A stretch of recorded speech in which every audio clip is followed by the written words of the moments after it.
This is a lecture video where we'll review the names of the notes on the staff and on the keyboard, and then we will go over the basics of triads again. And we're going to do it visually a little different here so that you get a new way of looking at it. Hopefully this will solidify, or if you're still struggling with triads or something, give you an aha moment where you get it.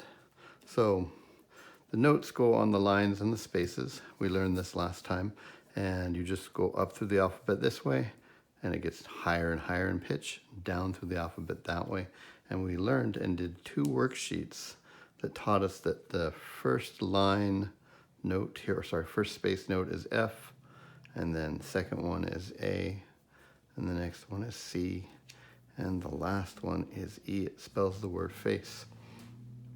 So when you look at a note, if it's any one of these things, you just spell the word face up until you have it memorized. We also learned a mnemonic that you could face the space and then always have a good day. The notes that sit on the top and just below the staff are G and D. And that's it. Face the space, have a good day. Right? Now, you will be doing the lines worksheet today. And although this isn't a training video for that, if this is F right here, then the note that would go on the line right there is E.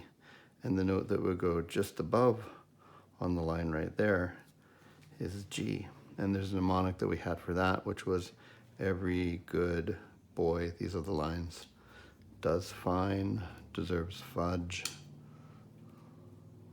like that.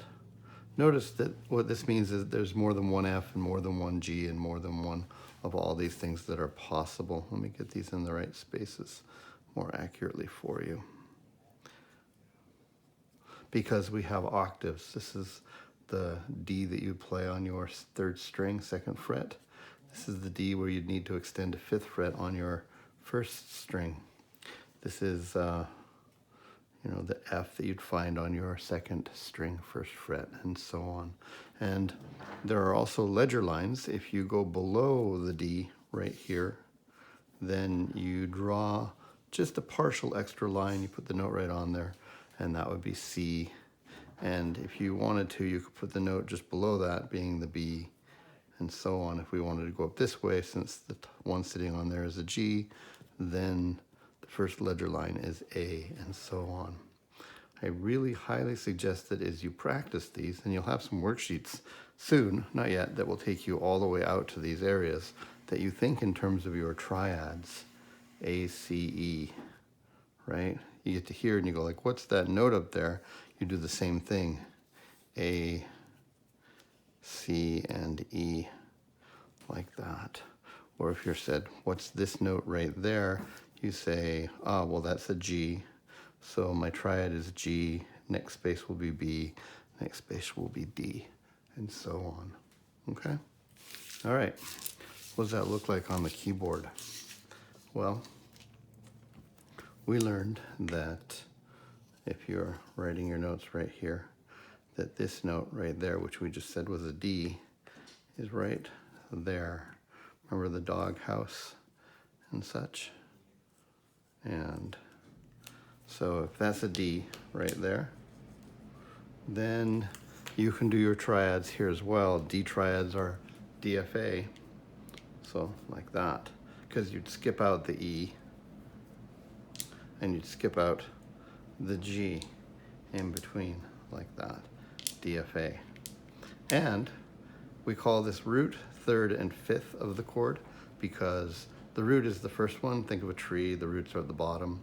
And we call this 1, then this would be 2, 3 for a 3rd, 4, 5, root 3rd, 5th. Okay? So let's just try a few of these. If I said to you, hey, let's make a C chord, well, you know that's your D. So that's your C. You skip every other one, and your C chord is C, E, G, right? And your G chord would be G and a B and a D, like that. And you could do that down here as well. Now, here's what I want to ask you to think about right now. And I think most of you have this, but visually it's interesting to look here. Let me get an A chord here. A, C, E. There's my D, so that's an E. There's my D, so that's a C. Right, and if I go down to, because A, C, E, this is my A chord right there. If this was a quiz or you were thinking about that and you put your fingers right there, you'd say, oh, that's an A chord, A, C, E. But what if that's there? Because that's another A right there, C, D, E, F, G, A. Is it still an A chord? Yes, it is, okay? If I took this and stuck it right down there, is it still an A chord? Yes. It doesn't matter what order they come in, although when we think about them, we like to put them in this nice compact order. But as long as the A, C, and D are there, it doesn't matter what order they're in, right? They can be very far apart from each other too. Gives you a different kind of sound, but that's still an A chord like that, okay? All right. Now, let's talk about B, Ds, and Fs. Right here, my B chord. We also learned that you could count the actual distance in terms of piano keys from one note to the next. And if we wanted to know how far it was from B, which is my root, and D, which is my third, and F, which is my fifth, we'd find that we'd go 1 piano key, 2 piano keys, 3 piano keys.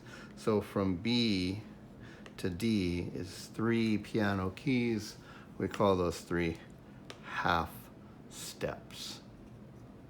Piano key is a half step. And if we look from here, the D to the F, we can go 1 piano key, 2 piano key, 3 piano keys. That's also 3 piano keys, which is 3 half steps. And B is very different from the other triads because all the other ones have 3 plus 4 or 4 plus 3. Okay, should we check that out? All right, let's try this again. We'll just pick up a Scrabble tile by random, D. Okay, so we're back to our D chord, which is D, F, A in its shortest, most compact form. I'm gonna use a different color so it's easier to see on here. If I look from my root to my third to my fifth, I go 1, 2, 3 piano keys or 3 half steps. And then I go from the F to the A, 1, 2, 3, 4. All right, that's different than the B chord. The B chord, B, D, F, was 3 plus 3. This is 3 plus 4 distance between the notes, half steps or frets on the ukulele or what we call adjacent keys on the piano.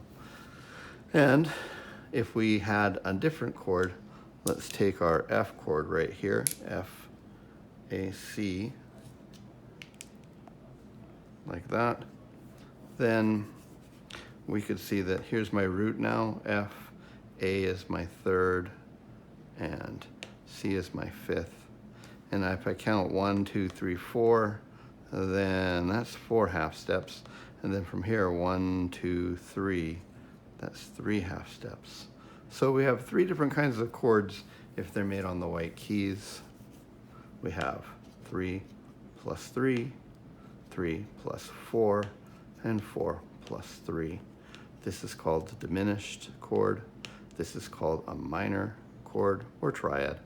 And this is called a major chord or triad, like that. And then if you remember, we have the diminished island diagram. F chords, C chords, and G chords are 4 plus 3. If we were to lay them all out here and measure them and go FAC or CEG or GBD, you'd all find 4 plus 3. Minor, that would be D, E, A. Those chords, if we laid them out, measured them, we'd find that's the case. And poor little B, all on its own BDF, the notes, is 3 plus 3 and diminished, okay? All right, we're gonna stop here. I'm gonna get set up and we'll do half steps and whole steps, sharps and flats, and help you remember how to do major and minor triads and diminished triad spelling.